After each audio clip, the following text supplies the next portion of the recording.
Patience आज दुसरी लेक्चरकडे आपण बघू. त्याची आपण मी हा विषयवर आज तुमच्याशी बोलणार. अप्रोचेस म्हणजे आंतरराष्ट्रीय राजकारणाला सिद्धांत काय आहे, सिद्धांतकडे आपण कशी विचार करायला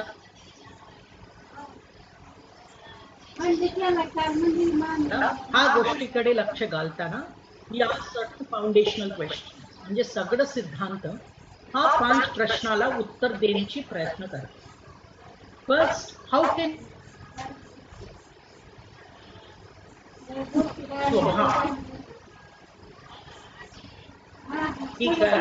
कशी तुम्ही ह्याच्यावर विचार करू शकता. मानवी स्वभाव अतिशय चांगली आहे का, वाईट आहे का, कशी आहे, त्याच्याकडे तुम्ही पाहिलं तर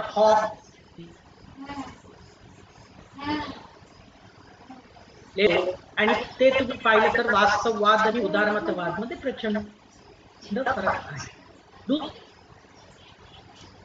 दूसरा तुम्ही प्रश्न पाहिलं, what is the second question, what is the relationship between the individual and society. म्हणजे व्यक्ती आणि समाज मध्ये काय संबंध आहे का, आणि ते कशी ते संबंध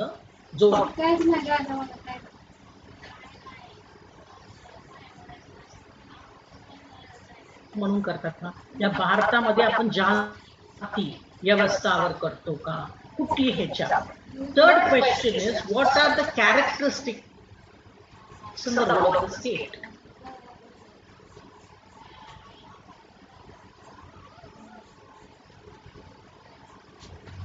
सिद्धांत काय असणार की राज्याची काय संकल्पना.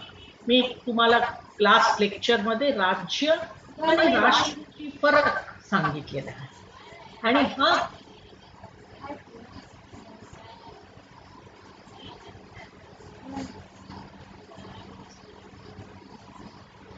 त्याच्याकडे राज्यशास्त्र आणि आंतरराष्ट्रीय राजकारणामध्ये भरपूर अभ्यास झालेला आहे. चौथा, आंतरराष्ट्रीय व्यवस्थाकडे आपण कशी त्याची संघटित करू.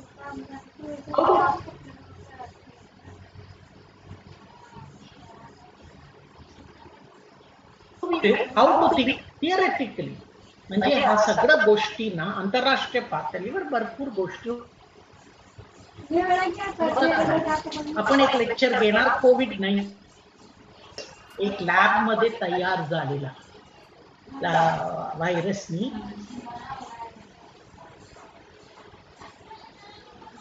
तर अर्थव्यवस्था, बेरोजगारी, इमिग्रंट वर्कर्स, हे सगळ्यांची समस्या भरपूर अतिशय श्रीमंत राज्यांमध्ये पण बेरोजगारी मोठ्या झाली. सिद्धांताची पातळीवर आंतरराष्ट्रीय सिद्धांतकार ही कशी, how did they develop framework, म्हणजे त्यांनी भरपूर आतापर्यंत काम केलेलं आहे. चौकोट मध्ये हा सगळं इव्हेंट्स की त्यांनी त्याची अंडरस्टँडिंग म्हणजे त्याची समज आणि त्याची काय कॉजेस. राजकारणामध्ये पाहिलं तर आपल्याकडे हे 6 शाळेत खाली आपण आंतरराष्ट्रीय राजकारणाचे सिद्धांत घातलेले. फर्स्ट, आयडियलिझम. आयडियलिझमला तुम्ही उदारमतवाद, आदर्शवाद, ते उटोपियनिझम तुम्हाला मिल आणि हे सगळं आहे. त्याच्या खाली लिबरलिझम म्हणजे उदारमतवाद आणि नवीन वेगळं सिद्धांत आला. वेगळी आपण ह्याची पहिली ते उदार. दुसरं वास्तववाद म्हणजे रिअलिझम. आणि रिअलिझम आली आपल्याकडे क्लासिकल म्हणजे आपण मॅकियावेली, चाणक्य, हे सगळ्यांना, sun tzu, हे सगळ्यांना क्लासिकल काली, हॉब्स, हे सगळ्या लोकांना त्याच्या काली. नवी पारंपरिक या क्लासिकल आपण ते म्हणतो. त्यांच्या काली कोण Kissinger, Reinhold Niebuhr, Hans Morgenthau, Stanley Hoffmann, हे सगळं. आणि त्याच्यानंतर मोठा संकल्पना आपल्याकडे आहे तर केनेथ वॉल्ट्ज, थॉमस शेली अशी लोकांकडे आपण विचार बघणार. आणि तिसरा आहे आंतरराष्ट्रीय समाज सिद्धांत, means international society theories, international relations पण म्हणतो. म्हणजे ब्रिटिश हा सगळं ह्याची सिद्धांतकार ब्रिटनवरनं आलेल्यामुळे हे इथे आपण ते मेनली व्यवस्था आणि न्यायाची कायद्याकडे बघतात. चौथा रॅडिकल थिअरीज और पॉलिटिकल इकॉनॉमिक थिअरीज, म्हणजे इथे अर्थव्यवस्था राज्यव्यवस्थाकडे मिळून बघतात. तुम्ही पाहिलं तर ते मार्क्सवाद मध्ये अर्थव्यवस्थाचे अतिशय महत्व देतात. मार्क्सवाद लेनिनिस्ट बेसिकली मार्क्सवादची काय म्हणणं आहे की सत्ता आणि अर्थव्यवस्था एकत्र, पैसे कुठे आणि सत्ता कुठे आहे तिथे पैसे असतात. तर ते म्हणतात तुम्ही राजकारण आणि अर्थव्यवस्थाला वेगळं बघून चालणार नाही. आणि हे आपण सुजन चांगलं हा गोष्टी बाहेर आणतो. निओ मार्क्सिस्ट आहे, क्रिटिकल थिअरी आहे, ग्रॅमशीइझम आहे. भारतात ग्रॅमशीना फार वापरतात. आणि आपल्याकडे सायंटिफिक थिअरीज म्हणून आहे. सायंटिफिक थिअरी म्हणजे ते आपण सायन्स विज्ञान कडून घेतले, इंजिनिअरिंग थिअरी, डेसिशन मेकिंग अप्रोच. आणि शेवटी आजची सिद्धांत आहे म्हणजे सगळं हा निओ मधून आले, सोशल कन्स्ट्रक्टिव्हिझम आहे. म्हणजे सामाजिक व्यवस्थावाद आणि त्याच्यानंतर पोस्ट कलोनियलिझम आणि परराष्ट्र धोरण. पोस्ट कलोनियलिझम उत्तर वास्तववाद. तर हे सगळ्याकडे तुम्ही पाहिलं तर हा सगळं सिद्धांतची काय प्रयत्न आहे, त्यांनी आंतरराष्ट्रीय व्यवस्था आणि ते 5 प्रश्न आपण केले त्याच्याकडे उत्तर देण्याची प्रयत्न करायची. Now what are the development, हा सिद्धांत कशी इतिहास कुठून त्यांनी ह्याची सोर्सेस या डेव्हलपमेंट म्हणजे ह्याची विकास कुठून झालेला आहे. पहिली तुम्हाला पाहिलं तर हिस्टॉरिकल ऐतिहासिक कॉन्टेक्स्ट या इतिहासकडे बघून त्यांनी पाहिलेला आहे राज्याची कशी बदल झाली. अँड दुसरा आहे थिअरेटिकल IR स्कॉलर्स. IR ची आंतरराष्ट्रीय राजकारणाची विचारवंत सगळं वेगळं त्यांनी वाद आणि संवाद केलेला आहे. आणि हा संवाद म्हणजे वेगळं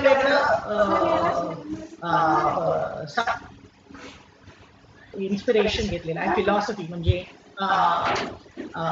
हिस्ट्री, इतिहास, लॉ, कायदा, इकॉनॉमिक व्यवस्था.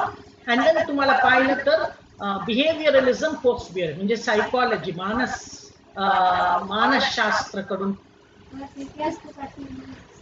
बिहेवियरलिझम म्हणजे माणूस कशी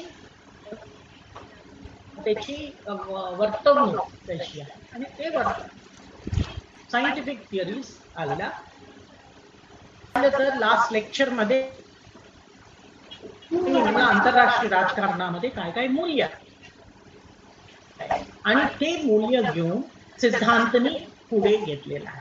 सुरक्षा आणि सुरक्षा बरोबर सत्ताची राजकारण, कॉन्फ्लिक्ट, युद्ध या भांडण आणि युद्ध. वास्तववादी राज्याला पण केंद्रित केलेला आहे. तो वास्तववादला आपण राज्य केंद्रित सिद्धांत पण म्हणतो. दुसरा फ्रीडम. फ्रीडम म्हणजे सहकार्य, उदारमतवादची लोक ह्याच्यावर महत्व उदारमतवाद मी ठेवलेला आहे. आणि तुम्ही पाहिलं तर हा मूल्यांना त्यांनी महत्व दिलं. तिसरा व्यवस्था आणि कायदा म्हणजे आपलं हित सगळ्यांना एकच हित असतात. सो एकमेकांना मदत म्हणतो ह्याला. आणि रूल्स, नियम नियमावली आणि हे संस्थांमध्ये कशी ते जोडू शकतात. सो इंटरनॅशनल सामाजिक सिद्धांत ह्याच्याखाली Hedley Bull and Martin Wight आहे. आपण ह्याच्याबद्दल तेव्हा डिटेल मध्ये करताना. आणि तिसरा वेलफेअर कल्याणकारी हा बेसिकली मार्क्सवादी पद्धत या इंटरनॅशनल पॉलिटिकली म्हणजे ते कशावर वेल्थ म्हणजे कैशी लोकांकडे पैसे असतात म्हणजे कोणाला कैशी कधी who gets what where when and how. दुसरं पॉवर्टी म्हणजे एवढं राष्ट्रीय पातळीवर जेवणाची कमी नाही, पैशाची कमी नाही, रिसोर्सेसची कमी नाही, तरी गरिबी गरिबी आणि भूक समानताची प्रश्न म्हणजे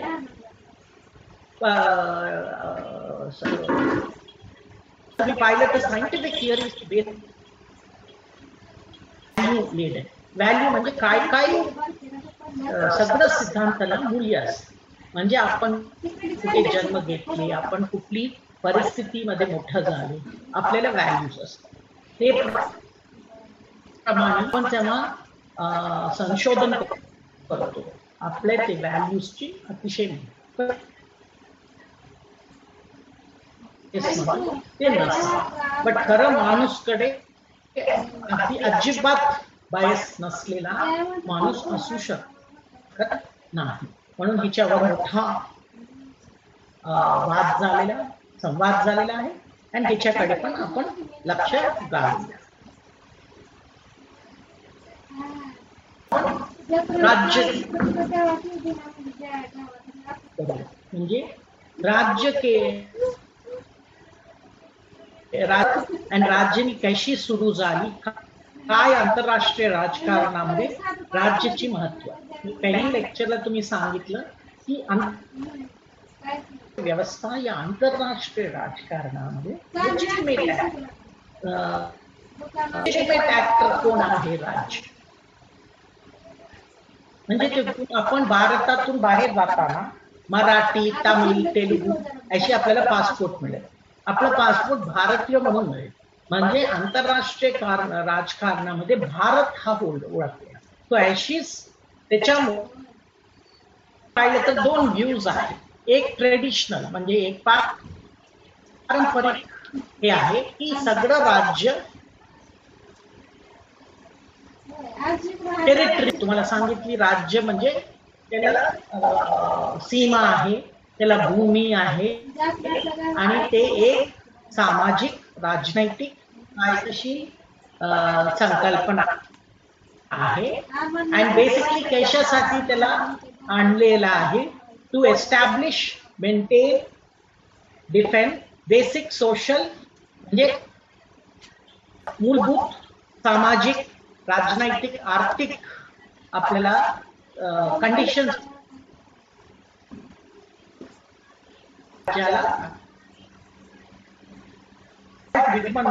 अमेरिकन जर्नलिस्ट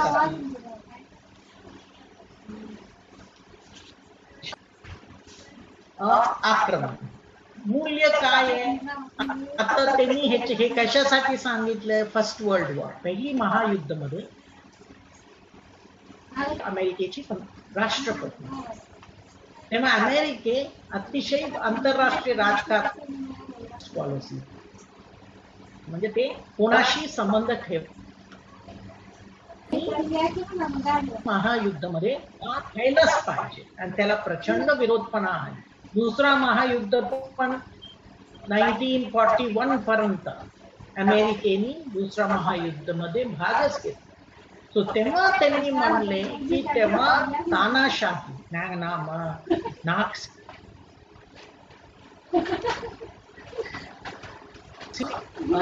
स्वातंत्र्यावर ते आक्रमण करतात. ते राज्य लोकशाही आणि ह्याच्यासाठी व्यक्तिगत स्वातंत्र्यासाठी म्हणतात त्यांच्याबरोबर आपण पण जाईल. सो त्याला नॅशनल व्हॅल्यू म्हणते. म्हणजे कधी तुम्ही युद्धाला जायला तयार तेव्हा तुमचीच अस्तित्वावर मोठा परिणाम होतो. आणि ते अस्तित्व कुठे असतात, नॅशनल व्हॅल्यूज. मग दुसरा आपण म्हणू शकतो विविध डायव्हर्सिटी, विविधवाद या प्लुरॅलिटी, हे सगळं. सो कल्चर सिव्हिलायझेशन म्हणजे संस्कृती आणि आपलं सिव्हिलायझेशन, सुरक्षा, आपलं स्वातंत्र्य, आपलं व्यवस्था आणि जस्टिस आणि वेलफेअर, कल्याण, लोकांची सुरक्षा पहिली देत आणि त्यांना आयशी त्यांची कंडिशन्स ठेवायला पाहिजे की सामाजिक, राजनैतिक आणि आर्थिक ते त्यांचे जीवन जगू शकतात. आता तुम्ही पाहिलं तर ऑल्टरनेटिव्ह व्ह्यू काय? ऑल्टरनेटिव्ह व्ह्यू म्हणजे दुसरी बाजू असतात कुठली गोष्टीला. तुम्हाला ऑल्टरनेटिव्ह व्ह्यू काय की states and the state system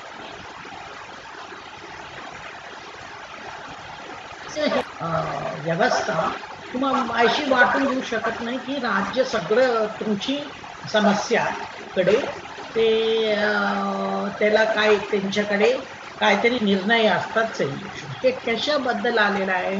भरपूर सिद्धांतकार आहेत ते म्हणतात की भरपूर राज्य अपयश झाले, failed states, failing states, for example Somalia, Sudan, हे सगळं राज्य त्यांनी अपयश, अफगाणिस्तान, हे सगळं रोग स्टेट्स म्हणजे ते राज्य आतंकवादला त्यांची परराष्ट्र धोरणाची एक साधन म्हणून करतात. आणि ते तुम्ही पाहिलं तर ते आंतरराष्ट्रीय राजकारणामध्ये रोग स्टेट्स म्हणजे पाकिस्तान राज्य त्यांची स्वतःची नागरिकवर हिंसा. तुम्ही ते हिटलरची नाझी तुम्हाला काही आपलं काय आहे कळलं. अशी राज्यांची ते म्हणतात राज्य झालेलं आहे. हा राज्य उलट नागरिकांची हक्कांविरुद्ध असतात. तो राज्यच त्यांच्यावर हिंसा करतात. तिथे तुम्ही पाहिलं तर ते उदाहरण देतात की 1919 पासून 1939 ते 20 वर्ष E.H. Carr मी अतिशय चांगलं पुस्तक लिहिले 20 इयर्स. तुम्हाला वेळ असलं तर ते वाचून घ्या, हवं नाही तर आपण ते पुस्तक पण डिस्कस. त्यांनी अतिशय चांगलं ते पुस्तक मध्ये आणले की कैसे एक राज्य अतिशय नाझिझम म्हणजे नॅशनल सोशलिस्ट पार्टी, त्यांनी तुम्हाला माहिती असायला पाहिजे ते बेसिकली आर्थिक आणि सामाजिक व्यवस्था वाईट झाले ते म्हणाले. म्हणजे स्पॅनिश फ्लू झाली आणि त्याच्यानंतर अर्थव्यवस्थावर मोठा धक्का बसली आणि हिटलर सारखं माणूसला पुढे काढलं. तुम्ही ॲडॉल्फ हिटलरची ऑटोबायोग्राफी पण वाचून घ्यायला पाहिजे, मेन कॅम्प म्हणून म्हणजे माय स्ट्रगल. आणि तुम्हाला अतिशय शिकलेला श्रीमंत राज्यांना एक अतिरेकी विचारकडे त्यांनी पुढे त्यांना जर्मनीची राज्य हे सगळं आले आणि टोटॅलिटेरियनिझम आणि मिलिटरी टाईप ऑफ रूल तुम्ही पाहिलं तर जपानमध्ये पण ते मिलिटराइज्ड कल्चर आहे. म्हणजे त्यांना मिलिटरी की तुम्ही युद्धामध्ये हारू नका. लोक ह्यांची म्हणणं आहे ऑल्टरनेटिव्ह की राज्य हा अशी व्यवस्था आहे की ते लोक जास्त त्याच्यामुळे त्यांना त्रास झाला, ते त्यांना फायदा झाला नाही. सो तुम्ही पाहिलं तर हा दोन्ही व्ह्यूजकडे आपण लक्ष घालायला. आता राज्याची तुम्ही संकल्पना घेतली तर कितपर्यंत आपल्याकडे रिटन एव्हिडन्स आहे. इथे तुम्हाला मी हा स्लाइडमध्ये दाखवते की 500 to 100 BC तुम्हाला भारतमध्ये महाजनपदाचे एन्शियंट इंडियन स्टेट म्हणून आपण एक संकल्पना करू. बिकॉज आंतरराष्ट्रीय राजकारणामध्ये आपण अभ्यास करतो इंडोसेंट्रिक अभ्यास करतो. इंडोसेंट्रिक म्हणजे भारतीय असून आपण आपलं ह्याच्याकडून जातो म्हणजे आपलं संकल्पना कशी. देन आपल्याकडे स्टेट्स बद्दल भरपूर आहे बिकॉज कम्प्लीट 200 BC ते 500 AD पर्यंत रोमन एम्पायर आणि हा एम्पायर एवढं मोठं होतं आणि त्याची सगळं संकल्पना मग इंडियन चायनीज आणि इजिप्शियन सिव्हिलायझेशन एम्पायर्स पण ह्याच्याकडे पण आपण थोडं लक्ष घालायला पाहिजे. 306 to 1453 तुम्हाला माहिती पाहिजे की ख्रिश्चियॅनिटीची राईज होता. ऑर्थोडॉक्स ख्रिश्चियॅनिटी होती. ऑर्थोडॉक्स ख्रिश्चियॅनिटी म्हणजे आता आहे ग्रीक, रशियन, ईस्ट युरोपमध्ये आहे. ते लोक वेगळं त्यांची चर्चेस हे सगळं फार वेगळं. त्यांनी बायझांटियन एम्पायर म्हणून मोठं हे केले आणि त्यांची कॅपिटल होती टर्की, आजची टर्कीमध्ये. म्हणजे इस्तांबुल ते आज तुम्ही ओळखतात ते कॉन्स्टँटिनोपल म्हणून होते तिकडं. आणि त्याच्यानंतर तुम्ही पाहिलं तर 500 ते 1500 मध्ये ख्रिश्चियॅनिटीमध्ये मोठं डिव्हिजन सेपरेशन आणि इथे कॅथलिक आणि ग्रीक ऑर्थोडॉक्स म्हणजे ईस्टर्न ख्रिश्चियॅनिटी आणि वेस्टर्न ख्रिश्चियॅनिटी, पाश्चिम्य आणि पूरबची ख्रिश्चियॅनिटी. पाश्चिम्य ख्रिश्चियॅनिटीकडे तुम्ही लक्ष घातलं तर रोम मध्ये पोप आणि हे आणि पोप हा आपल्याला महत्व काय आहे, सगळं ते मिडिवल पिरियड पोपला फार अतिशय सत्ता होते, राजनैतिक पण सत्ता होते. आणि त्याच्यानंतर तुम्ही पाहिलं तर 1299 पासून 1923 पर्यंत ते युरोपियन पर्यंत तेपर्यंत आंतरराष्ट्रीय राजकारण युरोप पुरतच होते.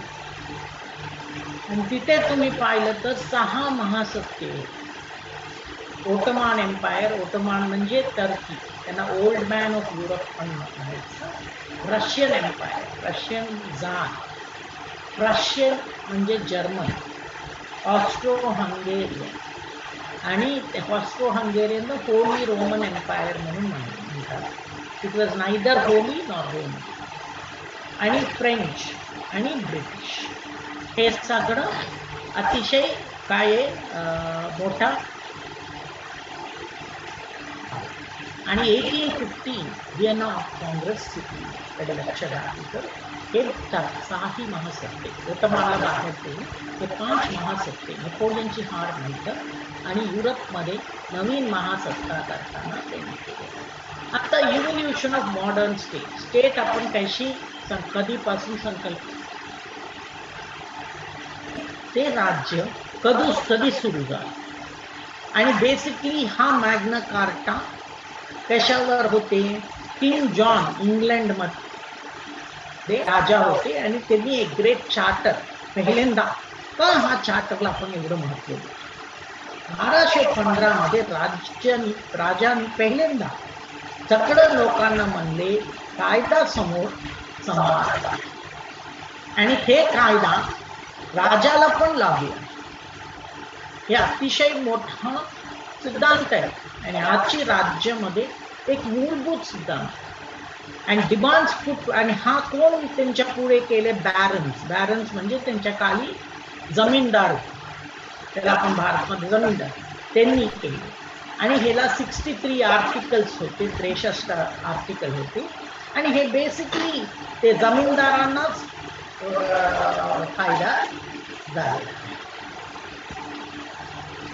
सिव्हिल अथॉरिटीकडे तुम्ही एक लक्ष घालायला पाहिजे, ते एकाकडे सत्ता. इट वॉज डिस्पर्स्ड म्हणजे भरपूर लोकांकडे सॉव्हर्निटी नव्हती, सार्वभौमता नाही. इथे तुम्ही पाहिलं तर रिलिजियस अथॉरिटी कुठून आले, पोप, आर्चबिशप, बिशप, प्रीस्ट आणि मग लोकांकडे म्हणजे धार्मिक सत्ता फार होती. आणि राजा त्यांनी दुसरं बायकोशी लग्न करायचं म्हणून त्यांनी पोपला विरुद्ध जाऊन प्रोटेस्टंट झाले. म्हणजे धार्मिक सत्तावर प्रचंड प्रभाव होतो. त्यांनी emperor, king, baron, night and queen. इथे तुम्ही हा खाली सत्ताकडे लक्ष दिलं तर डिझरे म्हणजे काही त्याला व्यवस्था नाही, डिसऑर्डर, कॉन्फ्लिक्ट, म्हणजे सारखं भांडण होते, ते व्हायलन्स, अतिशय हिंसाकार. आणि इथे तुम्ही पाहिलं तर पॉलिटिकल ऑर्गन म्हणजे टेरिटरी अशी काय नव्हतं, कोणी ते टेरिटरी घेतलं त्यांची होतीच. तो त्याच्यावर कोणाला सत्ता आहे नाही आहे हे आहे. आणि दुसरं अतिशय महत्वाची संकल्पना आपल्याला पाहिजे राज्याची इव्होल्युशन मध्ये, तर 30 इयर वॉर. हा 1618 to 1648 म्हणजे 30 वर्ष युद्ध झालेली आहे. कशावर युद्ध झाले? रिलिजन म्हणजे आपलं ह्याच्या रिलिजियस सिव्हिल वॉर म्हणजे नागरिक युद्ध आपलं ओळखवर या आपलं धर्मावर झाले. आणि हा प्रोटेस्टंट्स आणि रोमन कॅथलिक्स बद्दल जर्मनी आणि ऑस्ट्रो हंगेरियन बद्दल झाले. आणि हे पहिल्यांदा अख्खा युरोपची कॉन्टिनेंटवर मोठं युद्ध झालं, म्हणजे स्पेन, स्वीडन सगळा. आणि हा नंतर फ्रान्स एक मोठा महासत्ता युरोप स्टेट म्हणजे वेस्टफेलियन राज्य. हा ट्रीटी ऑफ वेस्टफेलिया 1648 मध्ये. हा ट्रीटी ऑफ वेस्टफेलिया म्हणजे जागा आहे जर्मनी आणि तिथे 30 वर्ष तरी भांडीनंतर थकून एक करार झाला. हे करार काय म्हणतो?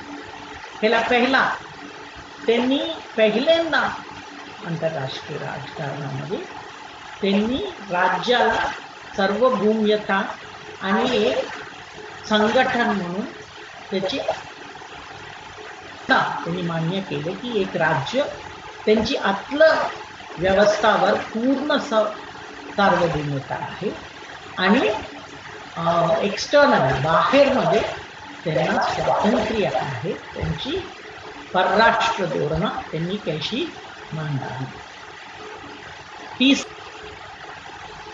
त्यांनी पण स्टेट्सला म्हणजे आंतरराष्ट्रीय पातळी इथे युरोपची पातळीवर त्यांनी काय नियमावली आणि राजनैतिक सिद्धांत हा न्यू सोसायटी ऑफ स्टेट्सला असायला पाहिजे. म्हणजे एक समाज, एक कम्युनिटी ऑफ स्टेट्स कशी करायची.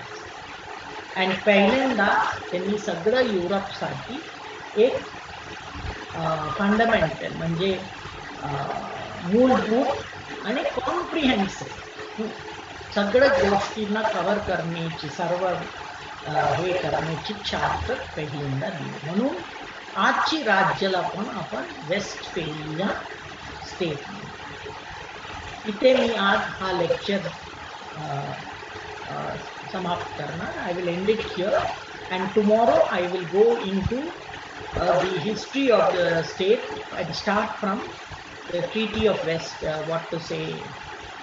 Vienna Congress and then go on and then we will enter into theory. I will try to tomorrow finish up till 2020 how we can analyze म्हणजे कशी आपण आंतरराष्ट्रीय राजकारणाकडे बघू शकतो. आणि त्याच्यानंतर आपण पहिली सिद्धांत. Please remember, in international relations, the most important theory is realism. Meaning that is the dominant theory of international relations. Meaning realism, means Vastava. So we will go into Vastava and then move into other theories. Thank you.